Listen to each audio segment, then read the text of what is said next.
is studying the following. Okay, so we can summarize what macroeconometrics is, and I'm sure you've already seen macroeconometrics, time series econometrics in the first semester, right? That's correct? Yes. Okay, so what we are doing is following these 4 points. So we are giving empirical content. Okay, so that's what every econometrics class is doing. So we want to give numbers, okay, or estimates on, in this case, point 2 to economic relations. So that's our objective, is to quantify economic relations. But we're going to be doing it with 2 additional characteristics. Okay, so point 3 is that we're going to be using micro-level data, and micro-level data is pretty much everything, right? So because it can be an individual, most generally is going to be data about an individual. It can be data about households, but as I was saying, it can be pretty much everything. Depends on what you define by the population of interest, which we will discuss also today. So it can be a class, it can be a city, it can be a region, it can also be a country. Then, most importantly, what we're going to be doing, and that's the real focus of this course, is to think about causal inference. Okay, so we will see what's the difference between focusing on causal inference or focusing on predictions. Okay? The 2 things are not exactly the same, and different subjects in econometrics try to follow different objectives. So we will be focusing on causal inference, which means that we will be estimating causal relationships. Okay, so just to summarize again, we want to be giving empirical content to economic relationship, but with a very specific focus. Okay, so we will be focusing on causal inference, and this will be the whole focus of the course. Okay, so we will be starting with general methods, which is gonna be OLS, okay, which I'm sure you've already seen. We're gonna see it from a different angle. In the OLS, our focus will be to try to understand what assumptions we put on to achieve causal inference. Then we will be moving towards nonlinear methods, which is slightly different. And in the second part of the course, you will be going back to the OLS and thinking about violations of the assumption that allow us to recover causal inference. Okay, so what we will be covering in this very first part, it will be pretty much the concept of identification, which is what we will be discussing today. Tomorrow we will be looking at linear models, which means OLS. In the second part of the course, as I was saying, you will be looking at violation of OLS, which means that you will be looking at IV, panel data methods, and other applications. While in this first part, we will be abstracting from linear models and focusing on nonlinear models. And we will describe what we mean by nonlinear. Okay, so what we're going to be looking at today. So, the core of this class will be to discuss about the general microeconometrics approach. So, in order to describe the general microeconometrics approach, we will first need to describe some concepts, which are the core of this, and then get into the approach. The second part of the class, we'll be seeing a few methods that are used to describe data, but that enters in the words of non-parametric microeconometrics.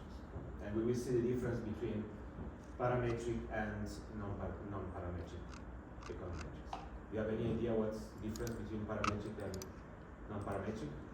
Assumptions. Well, it will have to do with assumptions, but generally, what does it mean to have parametric versus non-parametric? Generally. Define parameters of the way that data distributes.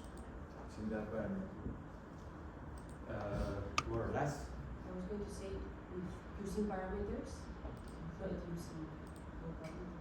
Yeah, so we're talking about parameters. Obviously, it's in the word, but the idea is that in the case of parametric, we will define or assume a function that describes our data. In the second one, we will not do that.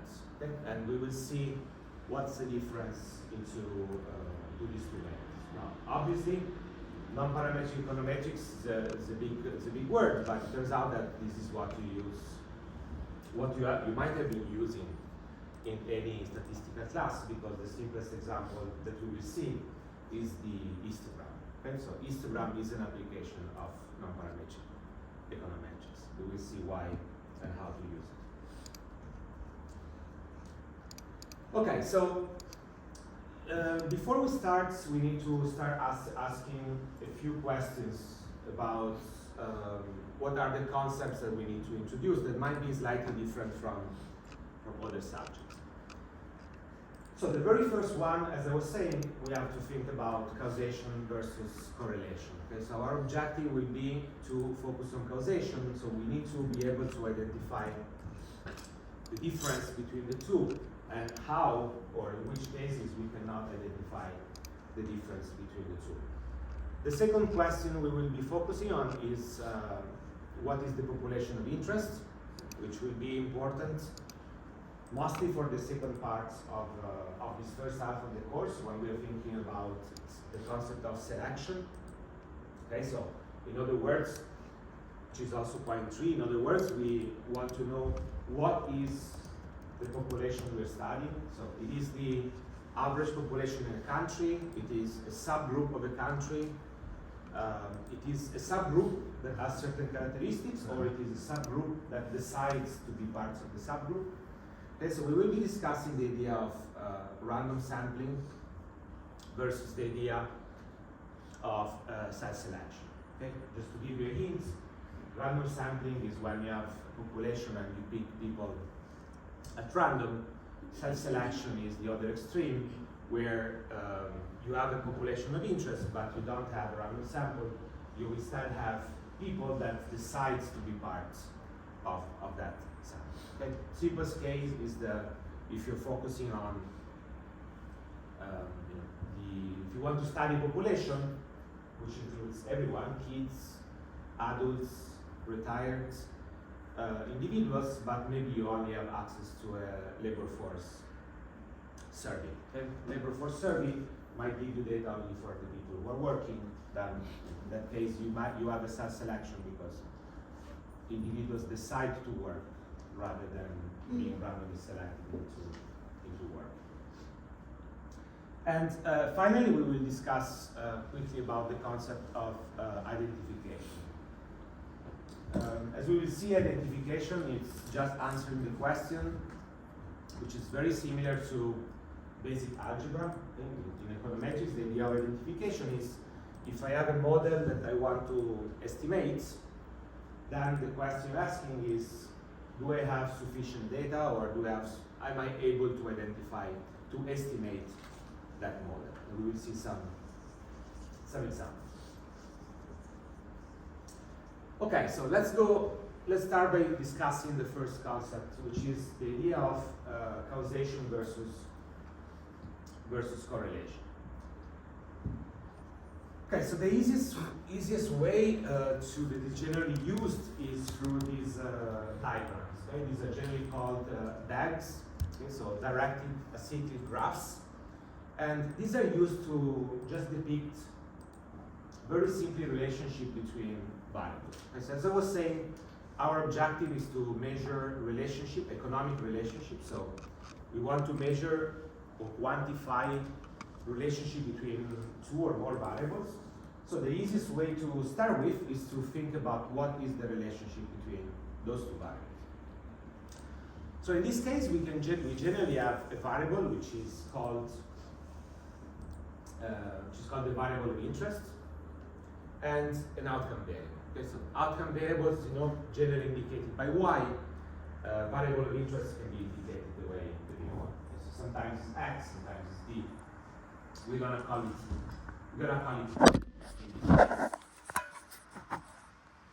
So what is this graph telling us? So this graph, very simply, is indicating the direction of the causal effect. Okay, so what do we mean by causal? In this case, causal means that D, which in this case is, for example, education, cause y, which is, for example, wage, future wage. So this direction of the effect, it means that only d cause y, and there is no way that y cause d. Okay, so that's the idea of causation, and that's the most important relationship that we are interested in. So we want to know, and our objective will be exactly asking that question. So if we know that there is a relationship that goes from d to y, and it's a causal relationship, so our objective is to ask how large is this relationship.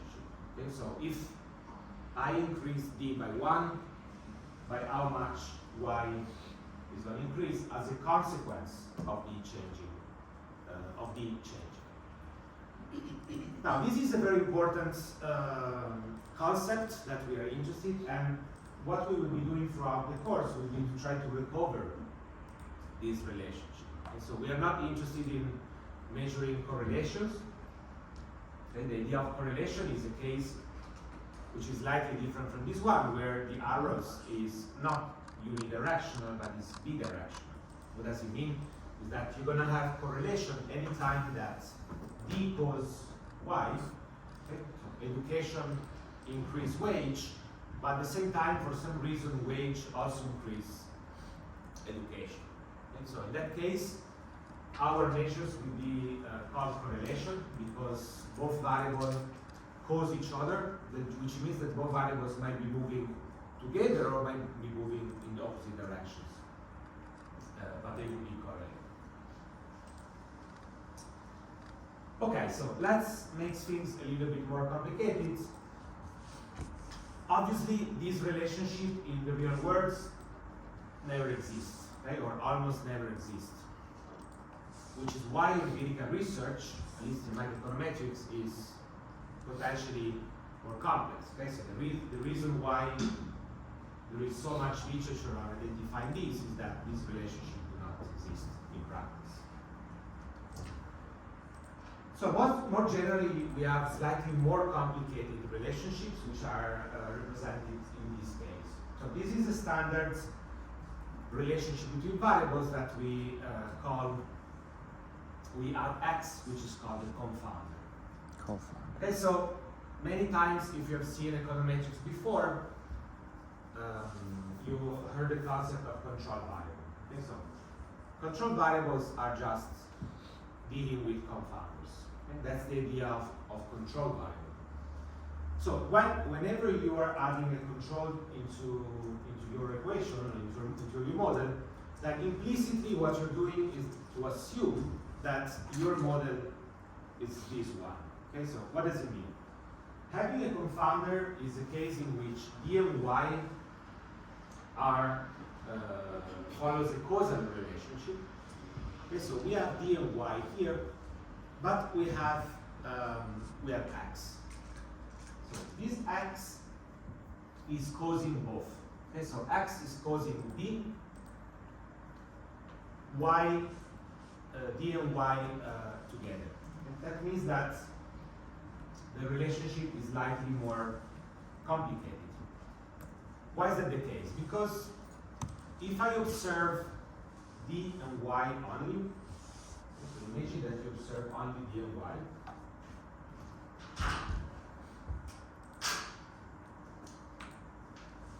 so in your data you have d and y.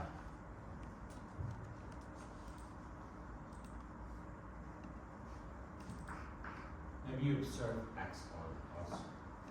So in this relationship, we have that d and y are related, but also x is related with both. That means that there are two channels here. There are two channels from d to y. So the first one obviously is the way d cause y. Say education cause wage, but the second one goes through x. Okay, so notice that x would lead to y, not through this direction, but through this direction. So in this case, it means that in this type of graph, we have two channels that determines that D and Y are related. So if you don't see that, imagine that this is a relationship. Okay, so imagine that there is no causal relationship between D and Y. So D is unrelated to Y at all. So if you open your data set, you're gonna have D and Y, the education and wage. You're gonna run a correlation, and what are you gonna see between D and Y? Are they gonna be related or not? So who says no, who said yes? No. If there's no causal relation. Yes. There is no causal relation. Maybe just because there is a variable that affects both. There can be a spurious relationship confounding. Exactly. Okay, so we call this case a spurious correlation. The reason being that if you open your data set and this is what determines your data, so D and Y are going to be correlated. Right? So they're not going to be correlated because D equals Y, but because both are determined by another variable, which is X. So imagine that X is whatever demographic backgrounds. Say it's age. Okay, so age equals D and age equals wage, which means that both say that both are related positively. So they're positive. That means that every time that X increases, both D and Y are going to increase. Every time X decreases, they will both increase. Same even if this is true, right? So that means that every time X change, both variables are going to change, but in predefined directions. Okay, so we call this spurious correlation because D and Y are totally not related. Okay? So X can affect positively D and negatively Y, or both in the same sign. It can be at the same can be the same direction, can be both negative. Okay. Okay? That means that as soon as there is a predefined direction between these two relationships, then these two are going to be correlated. They might be correlated in the opposite direction, but they will still move. They will still be correlated if you just correlate them. So this is important because it's indicating that as soon as you introduce an additional variable, which in this case is called a confounder, then you might have to think about X a bit deeper. We will see why in the case of confounder we talk about control variables. You mentioned something about Louder because I don't hear. Is a confounder the same as a control variable? We will see that in a bit. So before talking about confounders, let's make things a bit, before we talk about control variables, let's talk about things that are slightly different. So we can have a confounder exactly in the same way. So say that now here is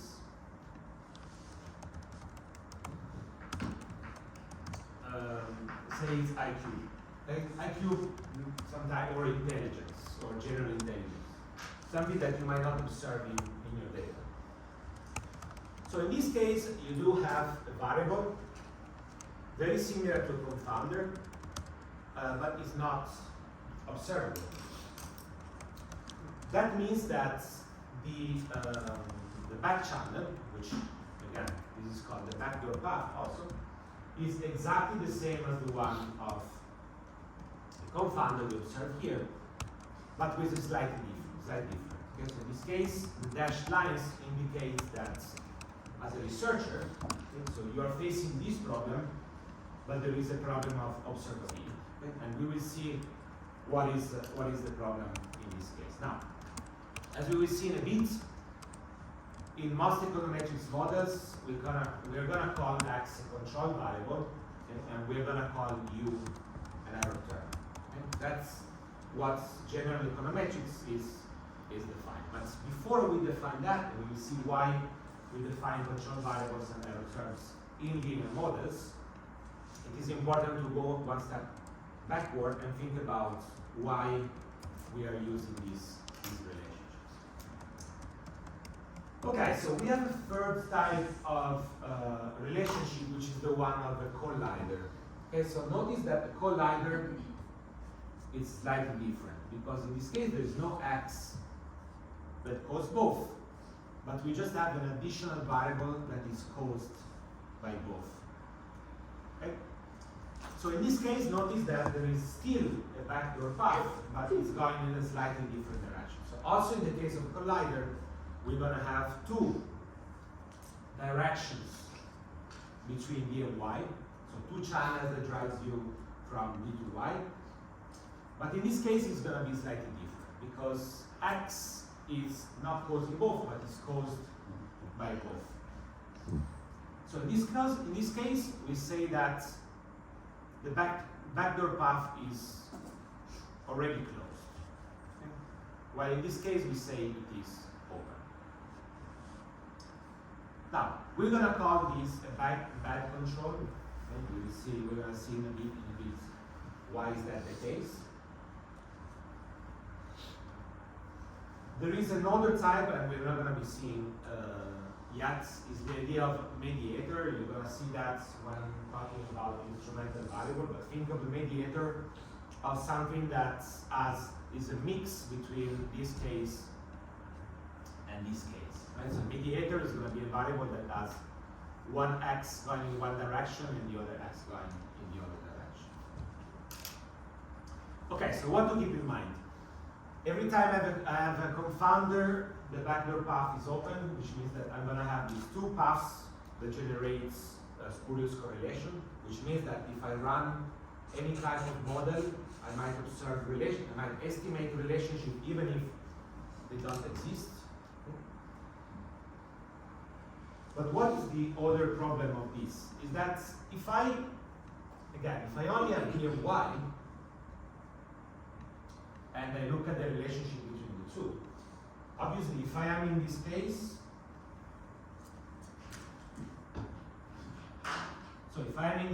it's obvious because I know that I'm going to be in a spurious correlation, because I know that the two are not related. But if I am in this case, right, so what I cannot do is to disentangle the spurious correlation from the causal relationship, which means that everything I will estimate will be just a correlation. Okay? So that's what we call as a correlation. Correlation is a case in which I cannot distinguish between causal and spurious. Okay, so what do we do? What is the general rule in this case? So the general rule is generally called the backdoor criterion. Okay, so the backdoor criterion, it means that every time there is a backdoor open, all you have to do is to close it. What does it mean? Okay, so when the backdoor path is open, you have to introduce the idea of control. Okay, so you need to control for that variable. This idea is pretty straightforward.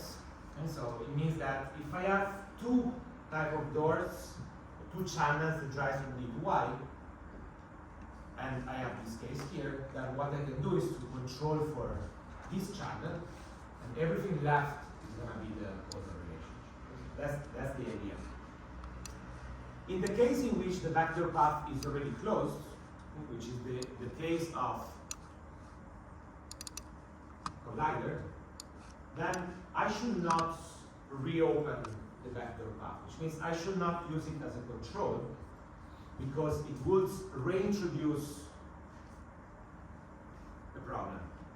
Okay, so a typical case of this is a situation in which D and Y are following a causal relationship. Notice that we got this.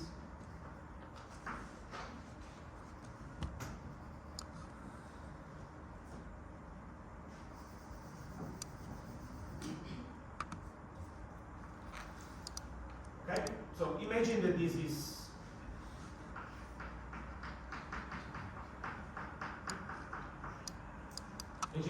wealth, okay, or assets.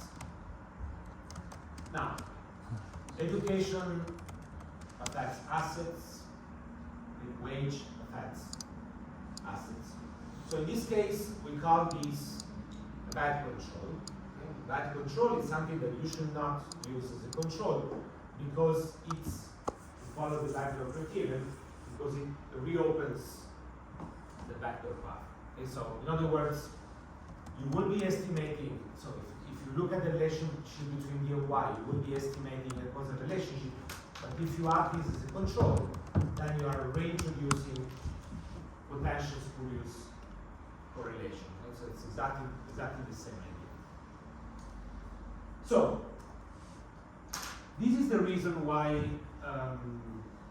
linear models, we will see, they generally have these three elements. Right? So the element of the variable of interest, of an outcome of interest, for which we want to measure relationship, and the concept of control variables. Okay, so the control variables is just used to get rid of all spurious correlations that determines relationship between Y and try to isolate these. Now, as I was saying before, some of these controls are not observable. Okay, so they cannot be put in a relationship. Obviously, in the real world, you're gonna have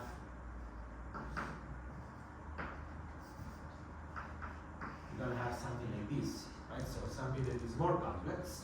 You're gonna have many control variables, many confounders, so you might have to control for many variables. But more importantly, you're gonna have some that are not observed or not observable. In this case, as I was saying, imagine this is some form of intelligence that is not measured, but it's very important for education, it's very important for wage. So in this case, we know that you cannot recover causal relationships because this model will tell you if I want a causal relation between education and wage, then in my model I need to introduce X as a control, and I need to introduce U as a control. But in my model, U cannot be a control because it's not observed. So I don't know, I don't really know what it, I mean, I know what it is, but I don't know for each individual what is U. So that means that in this case, in this general model, I need to find alternative ways to recover causal relationship because otherwise I'm left with a correlation. And that's the idea of error term. And so the error term in linear models, we'll see, puts together everything that is confounded but is not observed. That's the idea of error term. Yes. So you, in that case, is something you know it exists, but you don't know the exact effect, right? Yes, so in my model, I know that in the words, if you are given a certain education, you're gonna get a certain wage. But you know that your education depends on, say, parental backgrounds and innate intelligence. Okay, so you know that this is the model that generates your data.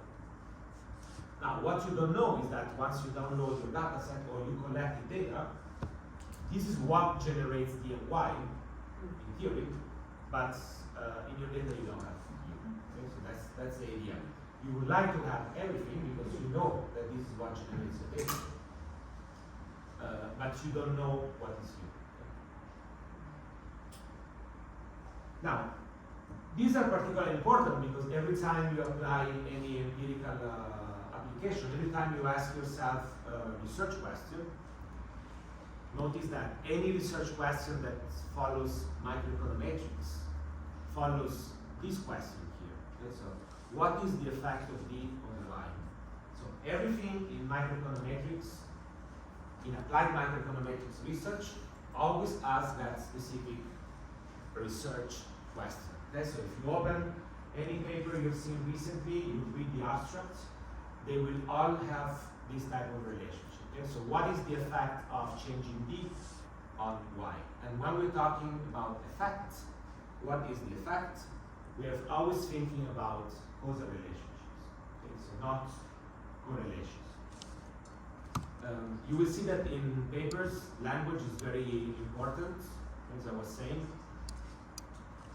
When people refer to the effect of, we're talking about this relationship here.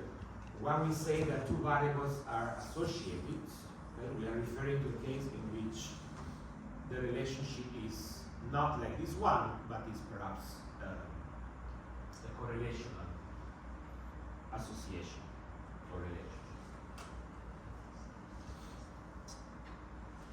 Okay, so if you see a case which is slightly more complicated, so in the real world, every time that you are focusing on a research question and you want to apply macroeconometrics, you don't have to write down this.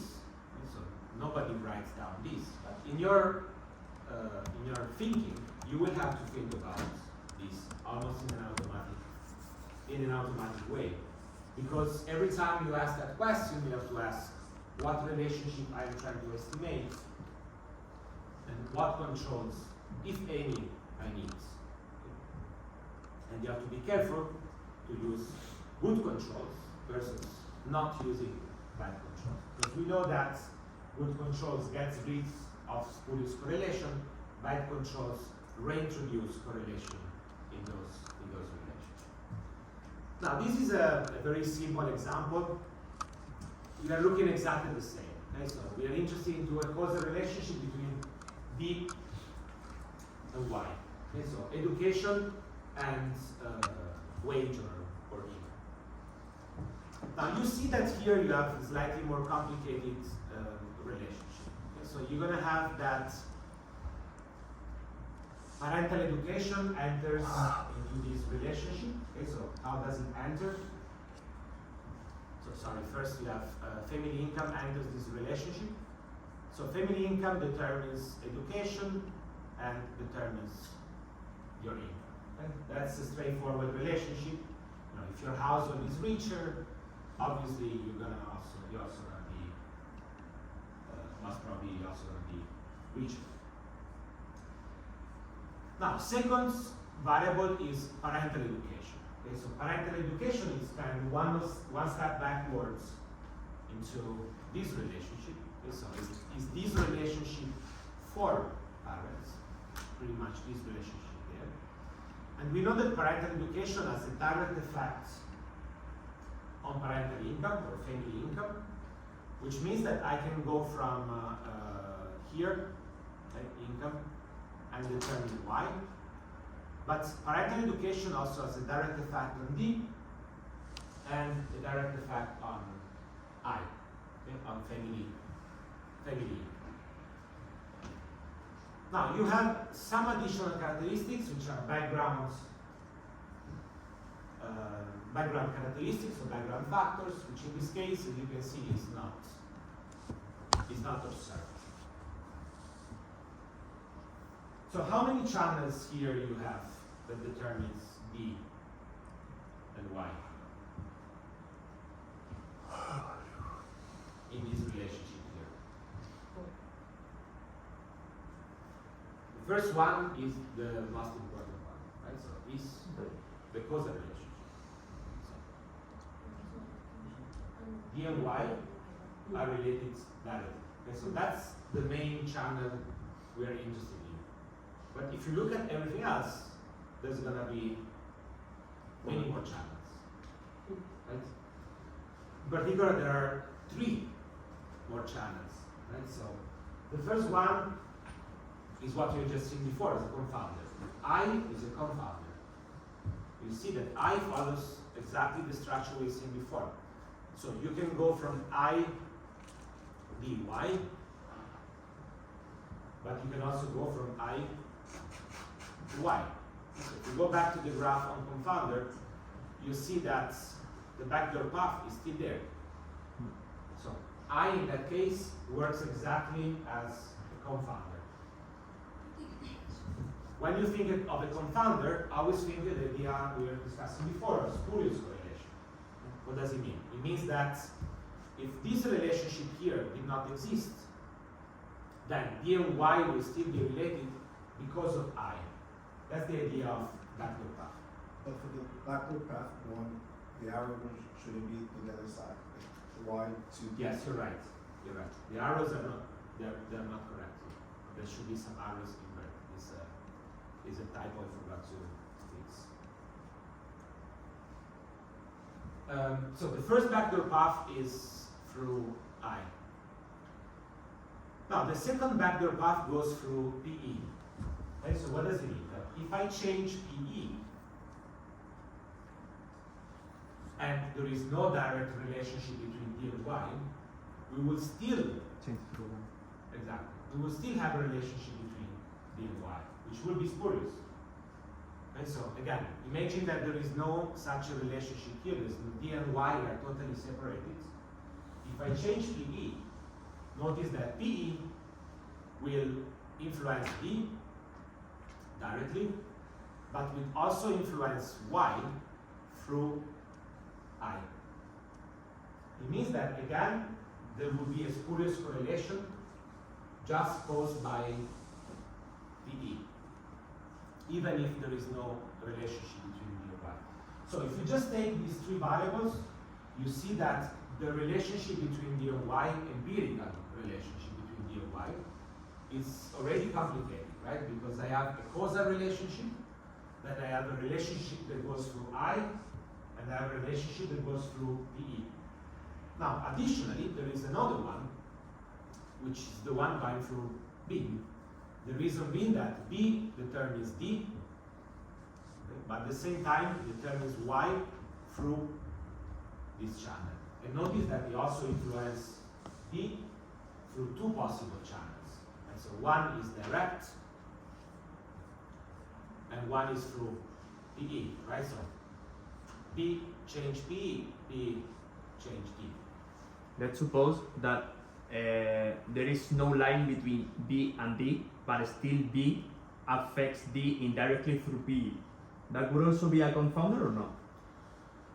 In this case, confounder are just this direct relationship. In this case, it's slightly more complicated because a confounder would be if B also affect Y directly. Okay, so the idea of confounder is that one. Okay. Here, it's a series of relationships But that complicates things. that relationship would still exist, like that backdoor would still exist if there was no direct relationship between B and D, and it would Yes. only be indirect. Because notice that PE affects D, Okay. and also affects the other. Okay, perfect. Okay, so it's exactly the same. So here we want to close the backdoor path. So how do we do that? If we want to close the backdoor path, we need to get rid, so to control I the confounder. have to control I. We need to control for I. Right, so why we need to control for I, notice that everything is going through I. Which means that if I control for I get rid of everything else. Okay, so everything that is in here, it's enough by being observed by I. Why is that? Because if I control for I, it means that I'm controlling for all the types of variation that comes from parental education, that comes from background information. So everything is going through I, which means that in my model, solving this model for causation, it means that the only thing I will have to control for is I. Obviously, I can control for the other stuff. I cannot control for B, because B is unobserved in this case. But I can still recover causation only by controlling for I. Perfect. Question in practice, if we have, I don't know, many variables, like we cannot identify a single factor that is causing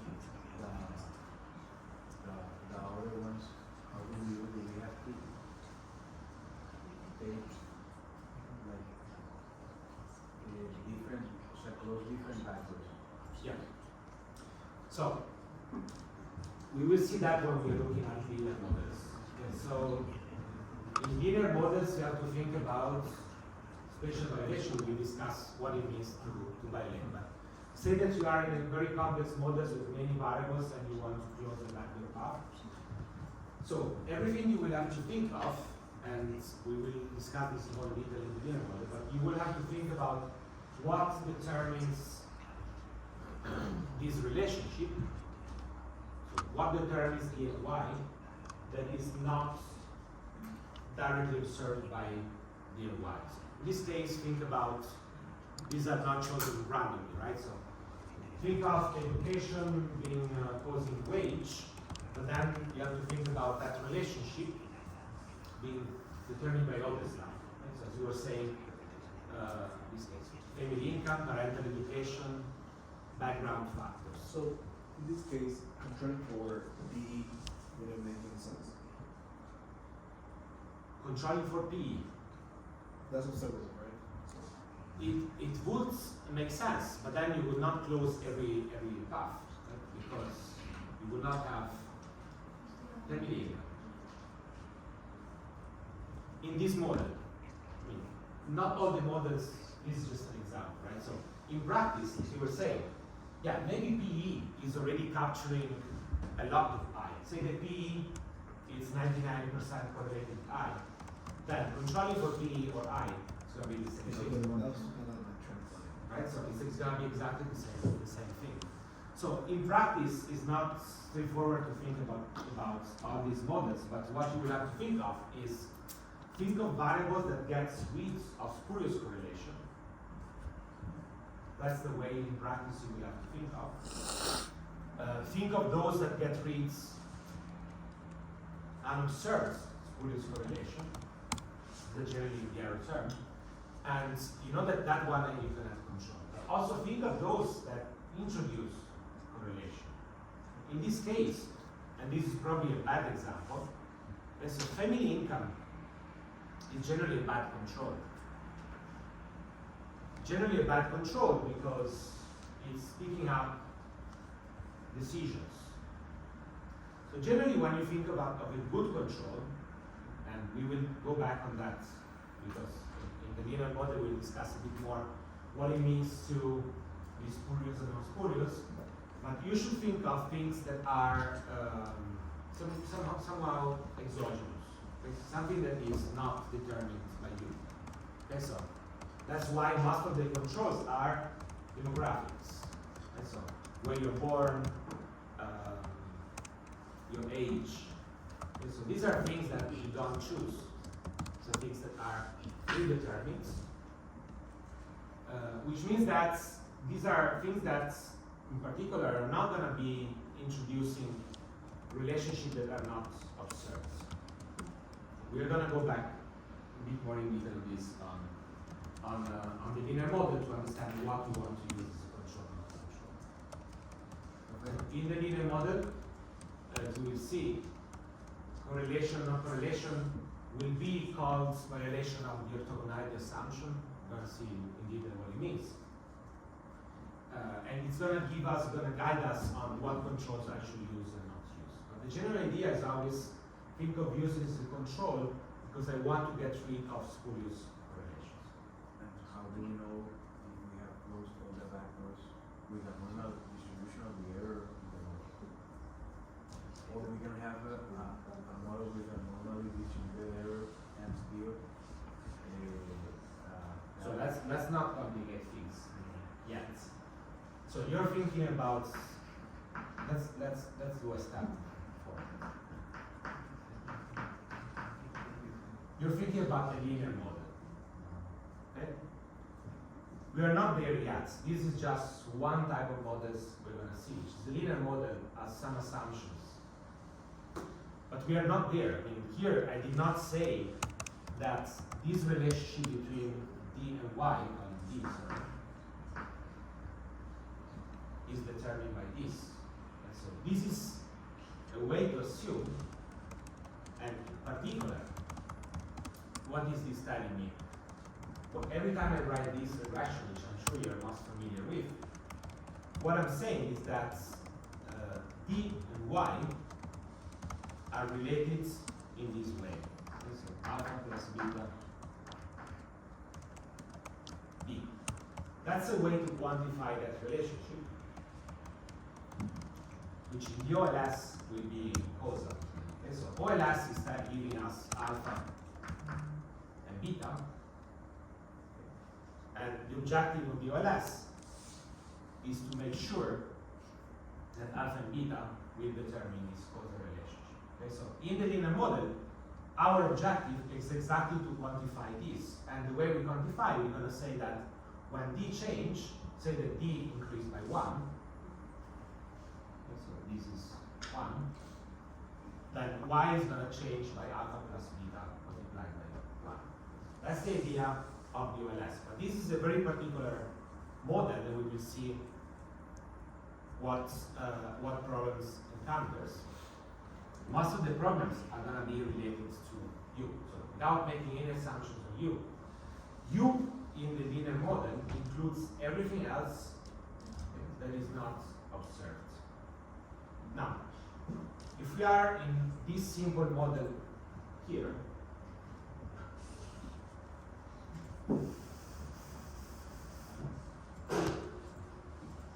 if I write this model, I am assuming that there is another variable U.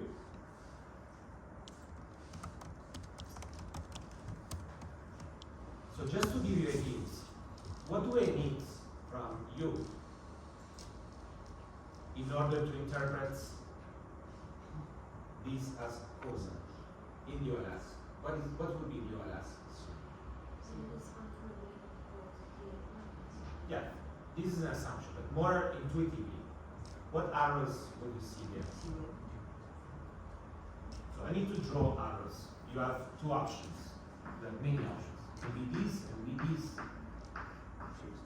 Which one you choose? Both. So if the relationship is this, Changes in U affect both D and Y, which is the spurious correlation. what does it mean? It means that, well, this is not causal, right? So alpha plus beta D, if this is the relationship, it's not gonna be capturing because I don't observe U, right? So that's what the OLS is assuming. U is observed.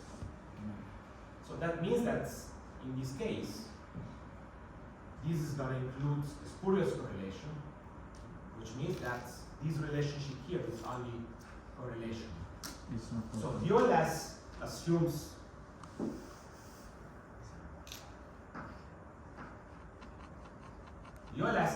this. Right? So the OLS assumes that U is any determinant of Y that does not determine B. Okay. So you're gonna see that in practice. But that's why the OLS allows causal interpretation, and we will see under which assumption we're gonna have this. But U cannot be a control, cannot have a confounder setup, because otherwise we don't have causal interpretation.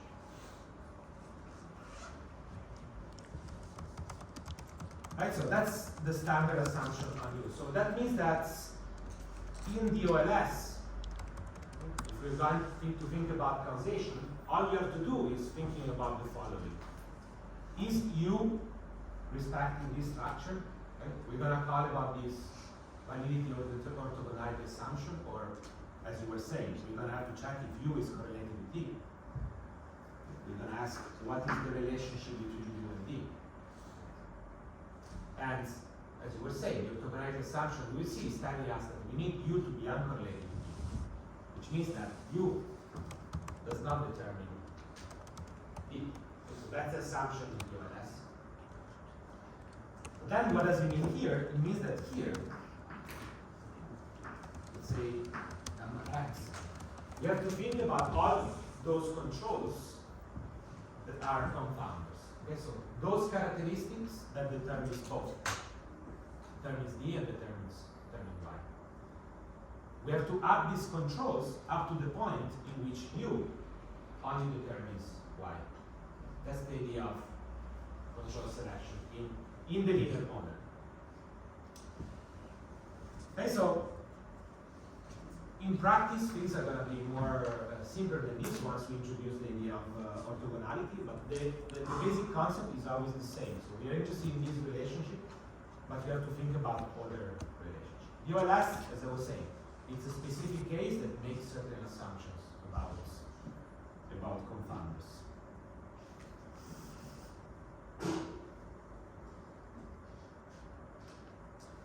Okay, so you see that in the real world, so this is the model we've just seen. We can just add I, but in the real world, we're gonna have more or less this type of relationship. Okay, so B, or whatever variable is inside of B, will have also for sure a direct effect on Y. It's the idea of error term. In this case, there's always a variable, put it, again, call it unobserved intelligence or ability. Something that doesn't appear in the data set because it's hard to measure. In all situations, there's always going to be something that determines directly Y. And notice that in this case, just by adding one arrow, then our model is right. And so I cannot estimate causal relationship because I have a confounder B that determines, notice that B now is a confounder. Right? Confounder because it influenced D directly, influenced Y directly. It still has all these complex relationships of causing BE, I, D, or B, PE, I, Y, but now has a direct effect on Y. And notice that the direct effect on Y cannot be observed. Which means that if you are facing this model here,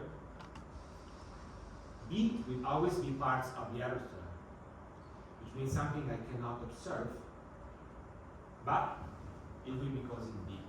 It means that I cannot close that door, which is the door going from B, which means that I am left with inability to identify the causal relationship. So I will be left with a mix of causal and spurious, which means that my only ability, especially if I run this model here, beta, will be some measure of correlation between D and Y. Okay, so we introduced the idea of causation versus correlation. These graphs are useful to understand the use of control variables in econometrics. In practice, things are always going to be focused on the relationship between epsilon and D in the linear models, which is just one specific case of this relationship and how to solve it. The second important concept that we have to introduce is the one of population of interest. So we are interested into estimating this causal relationship between D and Y. Things are very simple. You know, I only have D and Y. I don't have anything else. So I just have to measure that relationship. But there is another concept which is the one of population of interest. So why is that important? So a population of interest just defined as a set, just a large set of individuals or objects that are similar in nature. And we are generally interested into focusing about this relationship in the population of interest. Okay, so that's our interest. So we want to know how D translates into Y in a country's population, or in an adult country population. But we are focusing generally on sample only. So why is that important? As I was saying earlier, it's important because we need to understand what is this target population. Because some of the assumptions we will discuss might be valid for the population of interest, but might not be valid for the sample. So, D and Y, education, wage. So, I want to know how education increase wage of a population of interest. And say that I want to do that for everyone in the country. Now, this is already has a problem.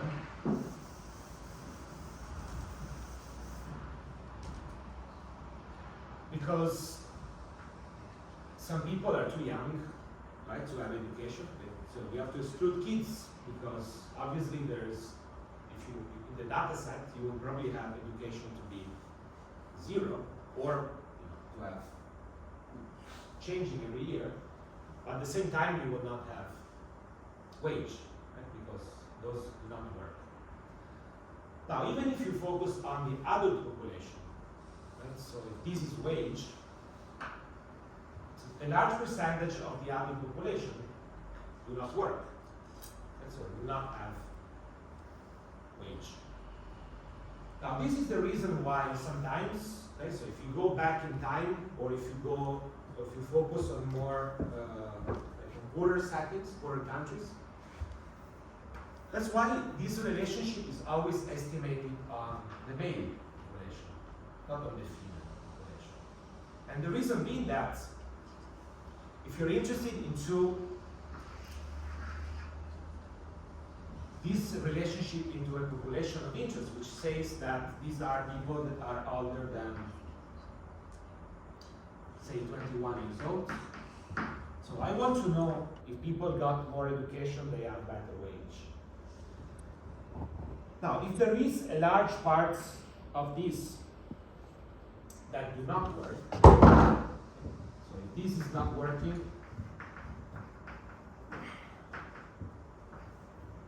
and this is work,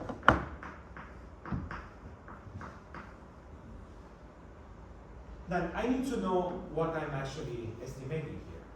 Because I need data on education. Maybe everyone has data on education. So some people have high education here, say high, low, low, high, low. But notice that these people are not working. Okay, so if they're not working, it means that what is Y?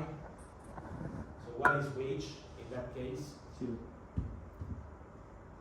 Yeah, one way it would be 0. Some you can assume wage is 0, but is it correct to assume it's 0? Not necessarily. Okay, so for most of these, Y is, which means that I don't know. Maybe this person will get an extremely large wage, but does not work for various reasons. Maybe as very rich, doesn't have to work. Or, as I was saying, in some settings, some societies where are organized where labor supply is prevalently male, you will have a small percentage of women that are actually at wage. And I don't really know what I'm estimating because those that are in these parts of the sample, of the population, are significantly different from those that decided not to work because they decided to do something else. Now, if we're in this situation, I have to think carefully about what is the population of interest. Because if I am saying, okay, I will just use my data. I use individuals for which I have education and I have wage. That means that I am focusing on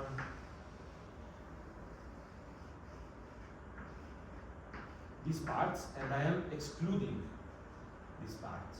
So if I'm doing that, then this relationship here is the one not on my population of interest, but is the one on the sample selected based on availability of data. Which means in this case, is those that are older than 21 and work.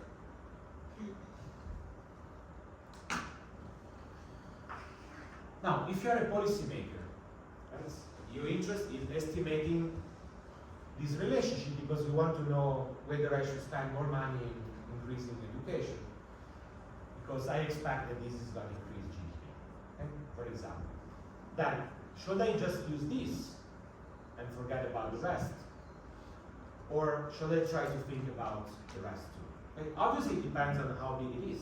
As I was saying, in studies where female labor supply is very small, and I'm saying, well, I just focus on men, then I'm using this to estimate this relationship for half of the population. So is it fair? Is it not fair? I don't know exactly what I am estimating for these people here. I don't know if this is valid for those, and most probably it's not, right? Because these individuals here are particularly different. So we are talking about this in two ways, right? So one way would be, well, as I was saying, I just focus on a selected sample, but I state that what I'm estimating is a relationship in a selected sample. So in that case, the population of interest is this one. So I might have a random sample, so my sample is representative of this population other than 21 working, and then my relationship is for that population of interest. But I cannot say that this is valid for a population of interest that is different, which is, for example, the whole population of those other than 21 years old. So in that case, we will see some methods, but we will have to try to think about this relationship in this group too. We call this the problem of self-selection. Why we call it self-selection? Because people decide to be here or here, and it's a decision. Okay? I don't work or I work, it's my own decision, and will tell me whether I end up in this sample, and then I get estimated, or I end up in this sample, and I have a missing range. So this is particularly important because the step one, you always have to think about what is my population of interest. Now, a second type of example is the concept of, which you might have heard or not, is the concept of internal versus external validity. Are you familiar with this concept? Yes. What does it mean, internal validity? Internal validity means that I can estimate this relation. So my method delivers a very nice causal measure of causal relationship between D and Y.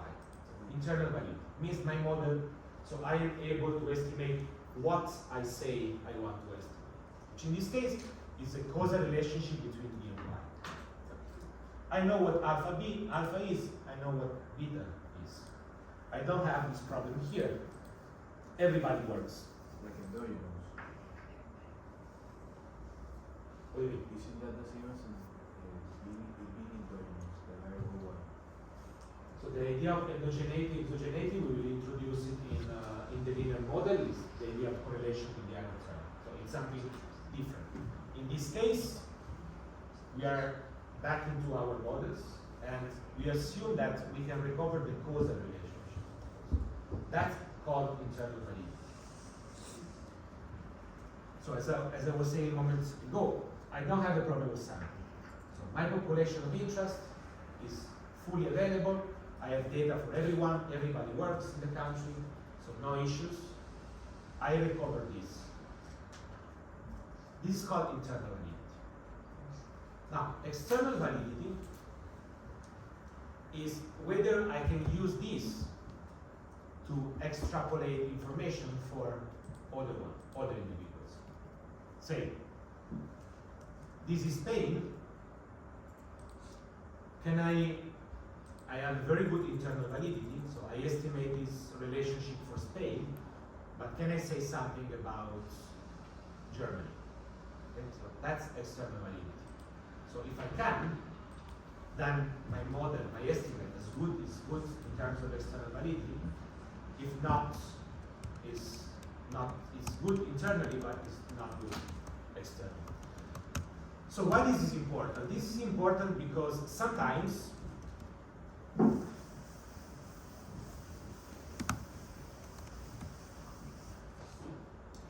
this is my population of interest, which is, let's say, again, 21 years old or more. Now, what I'm doing is estimating this for a very small sample. Say that these individuals are, I don't know, are in one region, and they are old.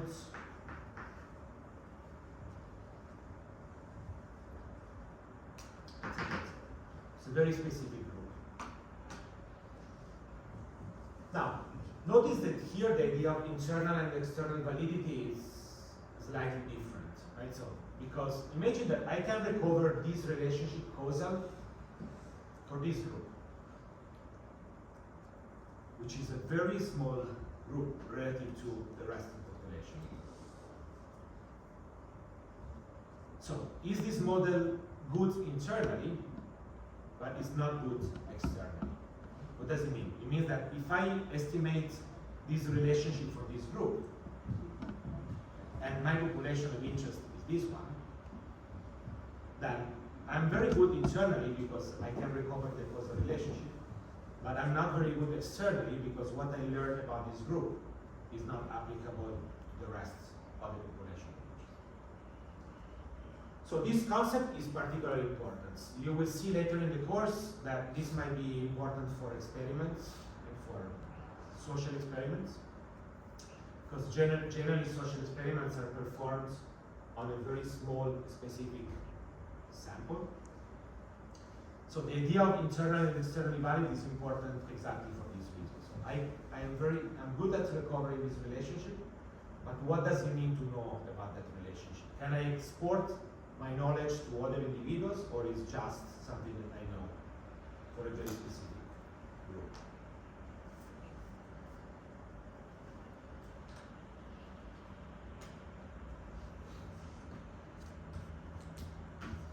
Okay, so this is more another question that we will have to ask is, once I know a population of interest,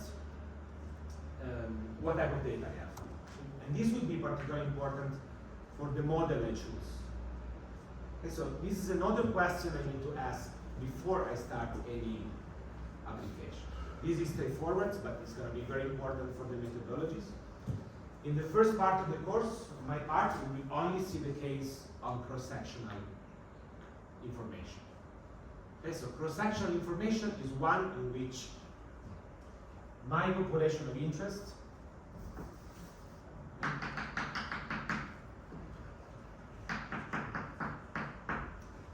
is observed in a random sample, but in one point in time.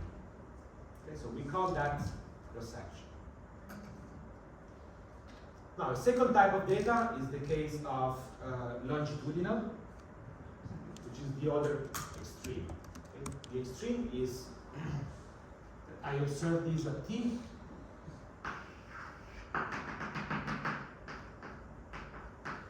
and I reobserve everyone at t plus 1.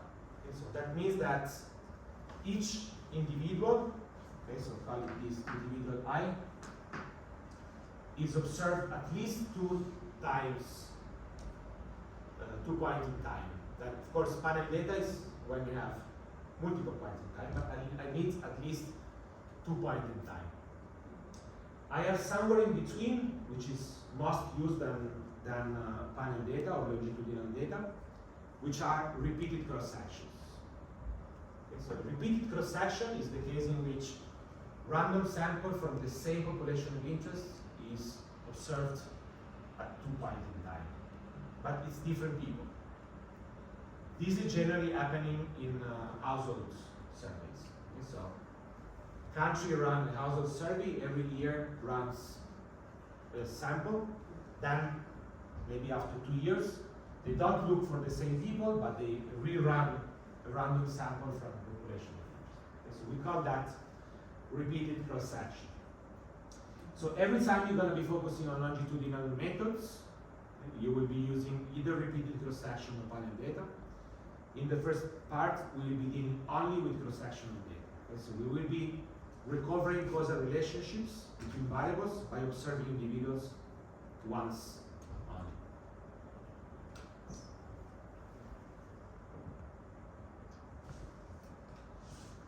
Okay, so maybe let's take a 15 minutes break, and then we can discuss about identification and go into yes.